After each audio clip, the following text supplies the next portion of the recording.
Here I'm going to cover uh, about the Postgres architecture. Okay. So this is an overview about the Postgres. So Postgres is probably the most advanced database in the open source relational database market. It was basically first released in 1989, and since then there have been many enhancements. So originally developed in 1986 as a follow-up to Ingress. So Ingress was an open source SQL relational database project which began in the early 1970s. Postgres, now known as PostgreSQL, was basically the brainchild of Michael Stonebreaker, a computer science professor at Berkeley University. In 1994, the project added support for SQL, and shortly thereafter, Postgres came about commercially.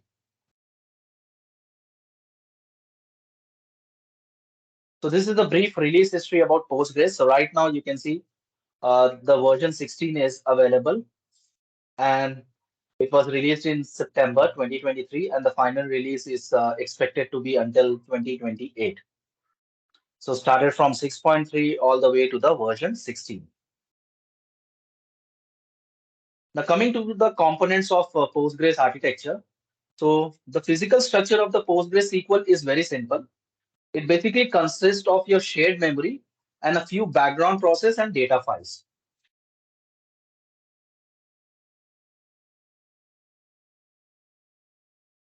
Now, one of the most important component of your Postgres memory is your shared buffer. So basically, the shared buffer plays a very crucial role in the performance and efficiency of your Postgres SQL. The shared buffer cache is basically a portion of your memory which is allocated by your Postgres SQL to cache the blocks of data read from the disk. So this caching is essential for several below reasons. First of all, reducing the disk I/O. So disk access is significantly slower than memory access. So basically, by keeping the frequently accessed data in memory, PostgreSQL can reduce the need to read from the disk every time data is requested, thereby improving query response times. Improve performance. Now, when a query requests a data, so PostgreSQL first checks if the data is in the shared buffer. If it is, then it is called a cache hit. The data can be returned quickly. If not, it is called a cache miss. So Postgres must read the data from the disk, from the data files which reside on the storage or the hard disk into the shared buffers before processing the query. Now, higher cache hits generally lead to better performance. Now, coming to the support for concurrent access, shared buffers are accessible by all server process, allowing multiple transactions to work with the same data concurrently. Now, this is crucial in a multi-user database system where several users or application may be interacting with a database simultaneously. Coming to point number 4, data consistency and integrity. Shared buffers also play a very important role in maintaining data consistency and integrity. So the changes made to the data are first written to the shared buffers.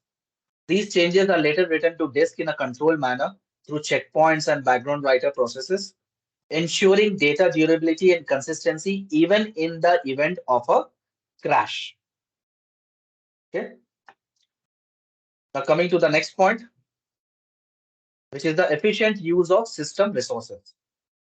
So what do you mean by efficient use of system resources? By managing its own cache, PostgreSQL can optimize the usage of available memory for database operation. Now, this is especially important in system where multiple applications are running and memory usage needs to be balanced among different needs. So all these points combined together makes shared buffer the most important memory component of PostgreSQL. Coming to the another most important memory component of Postgres is wall buffer. See, wall buffer is basically a buffer that temporarily stores changes to the database.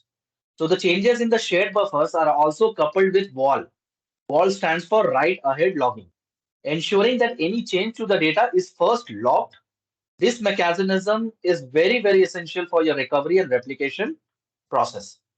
Now, let's say, for example, a write operation is initiated by a client within the PostgreSQL. So first, the transaction log record creation happens. So what do you mean by this? PostgreSQL first creates a wall record for the transaction. This records all the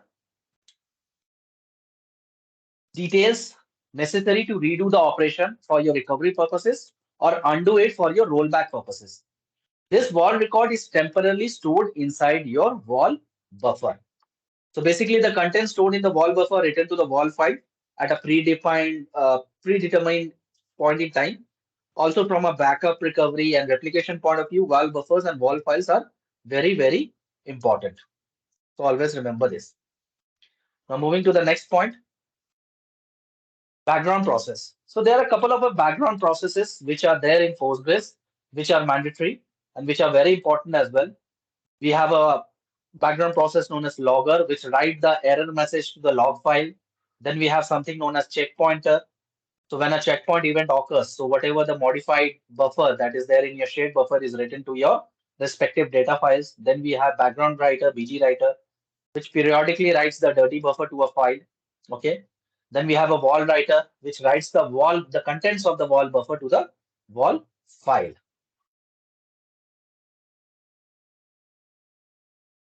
Now, these three background process, checkpointer, BG writer, and wall writer are very, very important. So let's understand these three in detail. First one is checkpointers. Checkpointer basically initiates a checkpoint. So the checkpointer basically, it is a process. The checkpointer process triggers the checkpoint at intervals defined by a parameter known as checkpoint underscore timeout, or when the amount of wall data since the large checkpoint, it reaches your max wall size. So whenever a checkpoint event happens, so what it does, it writes all the dirty pages. During a checkpoint, it instructs the PostgreSQL server to write all the dirty pages. Dirty pages means the pages that are modified in the shared buffer but not yet written to the disk, to the data files on the disk. Also, it manages the wall. It means it handles the writing of a checkpoint record into the wall and manages wall file recycling or archiving. Coming to the BG writer, BG writer, what it does, it writes whatever the modified pages or dirty buffers from your shared buffers to the respective data files. So when it writes, whenever a checkpoint is fired or when there is a sprays crunch is there inside the shared buffer. Wall writer, it writes all your committed transaction to your wall segments or file. Now wall writer writes after commit when wall buffers are full. So let me show you the couple of background processes which I have discussed. So this is my VM, you can see. This is my VM. The name of the VM, it's pg.naveed.com, which is running a PostgreSQL instance. Okay, so this is on Linux 7. So here if I go and if I give ts minus ef direct Postgres, so you can see these are the background process. Logger is there, checkpointer is there, background writer is there, wall writer is there. Okay. And then you can see stats collector, auto vacuum, launcher. But the most important ones are these one, wall writer, background, checkpointer, and logger. And you can see also one most important daemon process, that is postmaster.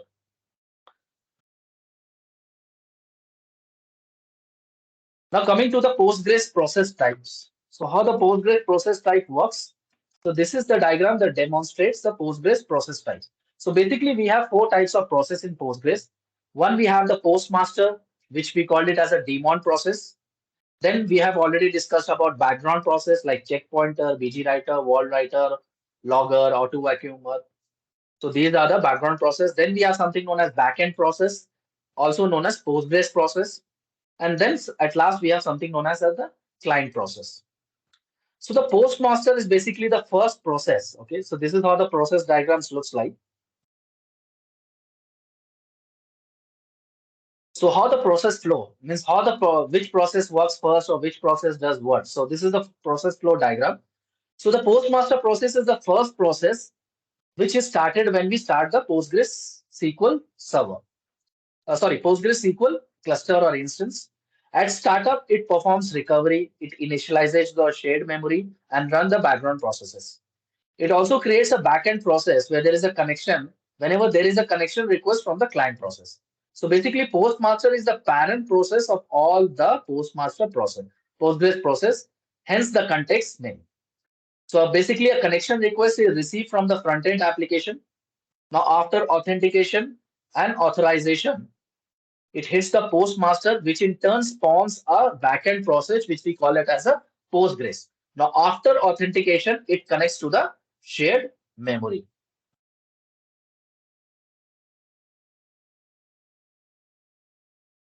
Now let's talk about something backend process, which is a Postgres process.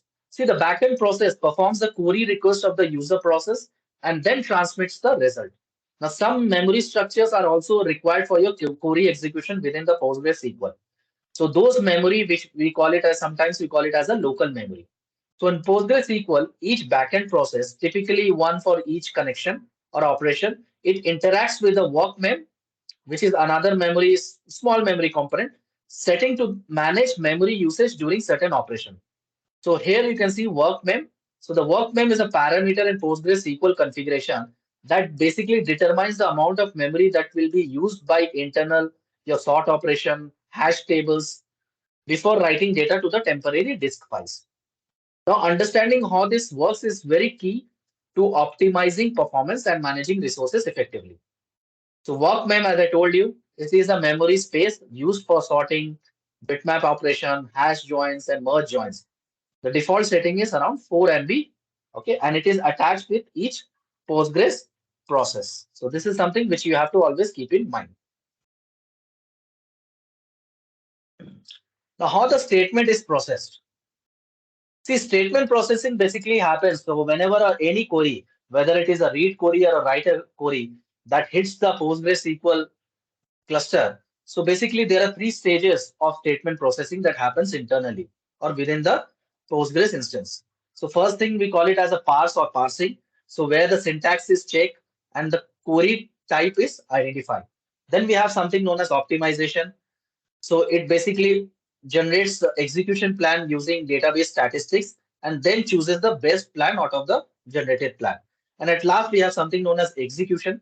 So that basically executes your query based on selected execution plan. Now, understanding commit and checkpoint. See, before commit, all your modified pages or dirty buffers are in the shared buffer, and whatever the relevant logs are there in your wall buffers. After commit, what happens? Wall buffers are written to the wall files, and the shared buffer pages are marked as committed. And whenever there is a checkpoint, all the modified or dirty pages in the shared buffer is written to the data files. Now coming to the data structure. See, here are some things that are important to know when attempting to understand the Postgres server or Postgres cluster. Okay. So a database cluster is basically a collection of databases that is managed by a single server instance. So here the database cluster is nothing but you can also call it as a PostgreSQL cluster, which comprises of your collection of databases. Now, whenever you install data Postgres, by default you get three databases. First one is Postgres, then template 0 and template 1. So if I want to show it to you here, you can see it. But let me log into first Postgres here. PSSQL, I will give an hyphen L if I give. So you can see here. So Postgres is one of the default databases, template 0 is one of the default databases, and template 1 is the default databases. So three databases by default you get whenever you install Postgres, okay, on a VM or on a server. And then these are DVD rental, Pagila, and then sports TV sample. These are my user defined or user created databases. So this is how the logical structure of a database cluster, okay, looks like. Now, before this, let me explain you. Let me go back to the slide again. See, the Postgres consists of several databases, as I told you. So these are called as database cluster. So whenever we do the initialization of Postgres SQL, so template 0, template 1, and Postgres databases are created. So the template 0 and template databases are template databases for the user database creation, and it contains the system catalog tables as well. Now the question is, why do we have template 0 and template 1? See, the reason of providing two databases for the template is that the template 0 database is the initial or the virgin state template. And the template 1 database is the template added by the user. So the list of the tables in template 0 and template 1 databases is the same immediately after your initialization of PostgreSQL. However, the template 1 database can create objects that the user needs. So basically, the user database is created by cloning the template 1 database. So the Postgres database is the default database created using the template 1 database. If you do not specify a database at connection time, so by default, the user will get connected to the Postgres database. So the database is located under the PG dollar data, okay, base directory. So here, if I tell you what is the base directory, so you can see it. If I give echo dollar PG data, so you can see here, this is my data directory under the mount point U01, where my Postgres is, all the data, all the, all this database files, all these are located. So the logical structure looks like this is the hierarchy of Postgres. At the top, you have the Postgres cluster, SQL cluster. Then beneath that, you have role, database, and table space. Under the database, you have schemas. We have by default, we have public schemas, and you can create your own schemas. And then under the schemas, you have different objects like table, index, functions, sequences, stored procedures. You can have the objects defined under the schema. So this is the hierarchy of a logical structure of your database. So always remember, there are certain things I wanted to tell you here. So whenever you are creating a table, so there are basically 3 files per table gets created. So whenever you create a table, 3 files for that particular table will be created. So one is a file for storing the table data. Okay, the file name is the OID of the table or object ID of the table. Then one is a file to manage the table free space. So the file name is OID underscore FSM. Another file is a file for managing the visibility of the table block. So the file name is OID underscore VM. And also remember, whenever you're creating any index, 2 files will be created per index. So the index does not have a VM file. Okay, OID underscore VM file doesn't exist for index. Only the OID and OID underscore FSM file are created for the index. So this is something which you need to have a clear understanding. So let me write some queries and show you how you can generate the OIDs. So I was talking about OIDs. So how do you generate? So let me log in again to Postgres PLSQL. So what I can do, select that name, comma OID from PG underscore database. You can see here, each database is associated with an OID number. Okay, so let me just create a duplicate tab. So for Postgres, you have this. For template one, it is 1. Okay, now each one of these will be. And if you want to see right now, right now I'm connected to Postgres database. Now, if you want to see what are the different objects that are there, okay, for this particular database, okay, and what are the object level OID. So what I can do, PG class. So I can do select, okay, relational name, comma, OID from PG class. So this query will basically give me the OID of the object, whatever the different objects are there, index, table, or whatever is there, it will give me that. So this is specifically for Postgres because right now I'm connected to Postgres database. Okay. So here I'm logged in. Logged in as C. Now see, right now by default I am in this one. So let me go to data. Okay, and this is how the structure, the physical structure of the. Okay, so let me go here and show you. See, this is the directory layout of your Postgres. Okay, so this is how the directory layout of your Postgres looks like. Okay, so basically at the top you have the data directory, which I told you, and then under the data directory you have global, base, PG underscore tablespace, PG underscore wall, then log directory is there. Then you have different types of configuration files, and then you have other directories as well. So let me show you what directory I am talking about.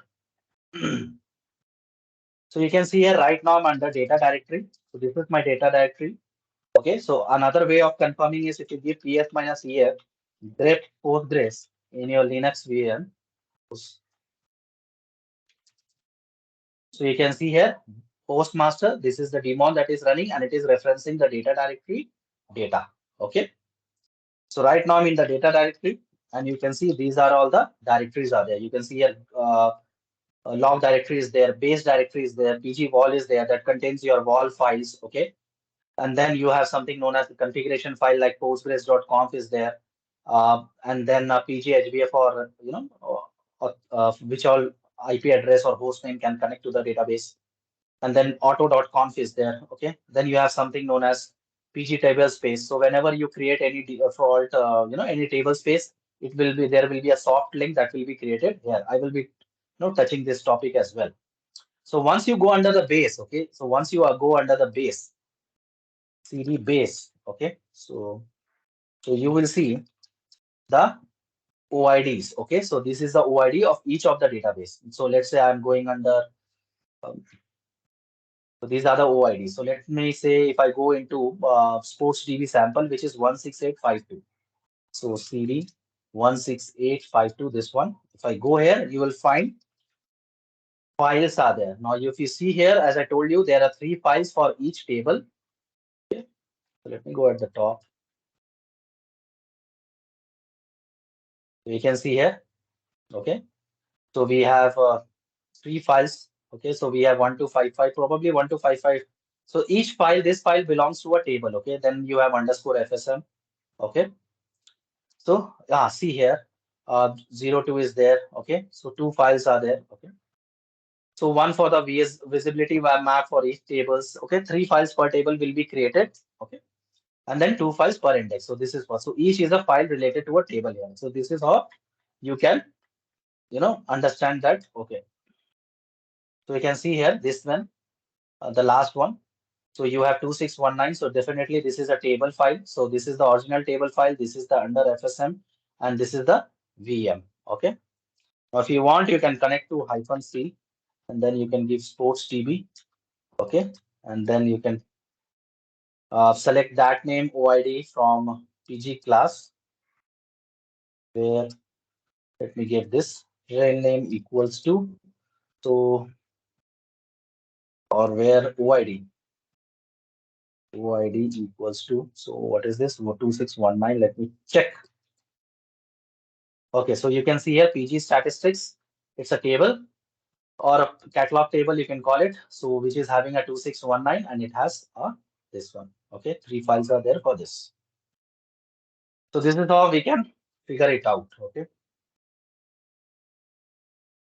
Now, before jumping into this table space and data file, let me see. I can create another table and show it to you. Okay, another database. Let me create and show it to you.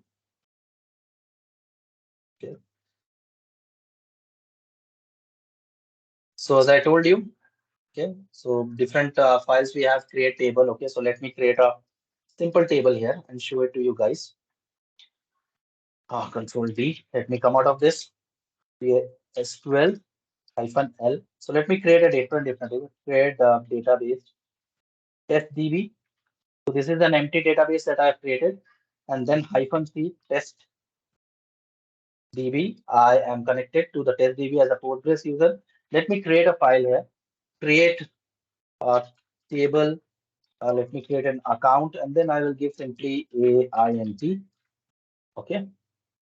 Now, if I want to see what is the OID, so if I type here where rel name, okay, goes to account. So you can see here it is generated 18685. Okay, and then I can also see from the PG class. Okay, so what is the name of this? So what I can do, I can also do like this: select PG underscore relation underscore file path, and then if I give the object name, so it will give me, see, under the base, under this. Okay, so 18684. If you see, it is the OID of your. If I go here and see, so you can see here testdb, the OID object ID is 168684. So 1684, this is the database directory, and under this is the OID of your account table. Okay, so if I go it here, CD, so I am right now under the base. You can see it. I am under the base, and here if I give it to 168, this one, this belongs to testdb, and if I go here and 186, what's the OID? 18685. Okay, let me type here 18685. So you can see here this one. Right now, this is an empty table, so I think that's the reason it has not created underscore FM or VM files and all. So just this one. Okay. So let me insert data. Insert into uh, account values here. 100. Okay, insert, sorry. Okay, it's insert here. So if I do, so let me check here. Did it created any files? No, it's still okay. So 8192 still visibility. So I guess might be I need to, generate the vacuum process and all. So after that it will generate. So anyways, so this is how if you select it, select staff from account, you'll see this one is generated. Okay. Now coming to the topic of table space and data files. So table space is nothing. It is basically a logical. It's basically a location on the disk. So where the PostgreSQL stores the data. Okay. Stores data files basically containing the database objects that it indexes and tables. Now Postgres uses a table space to basically map a logical name to a physical location on the disk. Okay. PostgreSQL comes with basically two default table space. One, we have a PG default table space that stores all your user data. And then we have something known as PG global table space that stores all the global data. So you can see here, if I go here, so let me go to the base, outside of the base or data directory. You can see here. So here the global is there, one directory is there, which stores all your global PG global. And then you have something known as under the base, you have the PG. So basically under the PG table space, okay, default table space. Now the question is, why do we need to have a table space? See, basically the table space allow us to control the disk layout of the PostgreSQL. So basically two main advantages are there of using table spaces. Okay. So the first, if a partition on which the cluster was initialized is out of space, so we can create a new table space on a different partition and then use it until we reconfigure the system. Second, we can use the statistics of the database objects usage to optimize the performance of the databases. For example, we can place the frequent access indexes or tables on devices that perform very fast, example SSDs, and then put the tables containing, let's say, archive data, which is rarely used, so on a slower, hard disk, okay, or slower devices. Okay, so this is some of the points can belong to only one database cluster, consists of multiple database. Data files can be used by multiple databases, but the data files can belong to only one table space, are used to store database objects, cannot be shaped by your multiple tables. And as I said, you PG global, PG default. Okay, so PG default, PG database, it will be there, and PG global, PG data global, it will be there. Okay. So then we have a concept of default and temporary table space. So whenever if you to default table space, it will not be there. So you need to create it on your Postgres instance. So by default, whenever you create any objects and explicitly you don't specify the name of the table space, it will go and create under the default table space. And temporary table space, basically to have, uh, sorting group by operation, which is not able to be fulfilled by the work underscore mem parameter or memory component. Then it comes under the, temporary table space. Basically, it is temporary tables you are creating or indexes or temporary files and there. Okay. So let me show you how we can create a temporary, table space. Sorry, a table space actually. So let me first, we have to create it. Now the table space should always be outside of the data directory. It's preferable. So right now you can see I'm inside the data directory. Let me go back. Let me create mkdir tables spaces. Okay. Sorry, mkdir table spaces.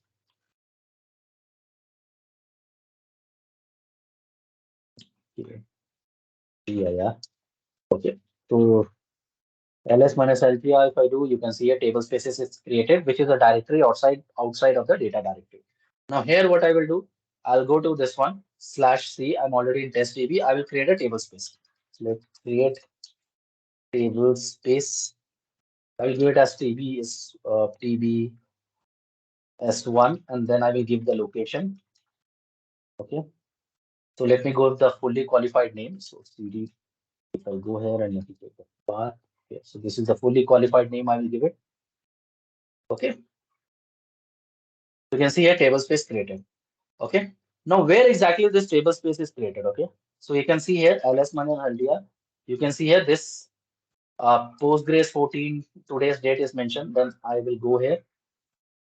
Okay. And then Nothing is there. As if now, if you see, nothing is there. Okay, so let me open a duplicate tab, another. Now let me create a table because this table space as if now doesn't have any objects inside. Okay, so let me create a table and then make sure this table is inside this particular directory. Okay. So what I will do, I will create a table here. Create table, which is I will give it as a new TB1, and then I will give it as AINTG, and then I will mention the table space to make sure this table is created under the new table space, that is TBS1. Okay. Now this table is created. Now if you see here, if I come back here, earlier it was 0 total. Now if I give here ls minus ltr, now it will point me to the OID of the test DB. Okay, the OID of the test DB. Now if I go here, if I give ls minus ltr, you will see a new OID is generated for that new DB. Okay, so if you see the new ID, if I click on this, new DB1, so you will see here it is under PG table space 9. This is the OID of the table space. Then this is the directory. Then this is the OID of the database, and this is the OID of the table new TB1. Okay. And if you go here inside this, go here. Okay. So this is basically the file. Okay. So this is basically the file that is generated related to the table. Okay. Now, if you go to PG table space, so let me go to CD data. As I told you, if you go to PG, where it is PG table space, you'll find here the a soft link that has been created. So this is the OID of the table space, which is pointing to this. Okay. So this is how the relation, that happens within the this one. Now I was telling you about the this one default table space. So default table space. So by default, none will be there. Now every time instead of writing this, okay, let's say there is a requirement where you want whatever the tables that you create should be by default, under TBS1. So what you can do, you can create a default table space for this. Okay. Also show temp table spaces. If you do, you will see by default there will be none, but it is always a very good practice to create a temporary table space. As I told you, temporary table space is basically used for your, for your temporary tables, index. Okay. So whatever the objects are created inside temporary table space will be for the temporary purpose only. So thank you. That's it from my side. I hope you have enjoyed the session. If any question you have, do let me know in the comment section. Thank you.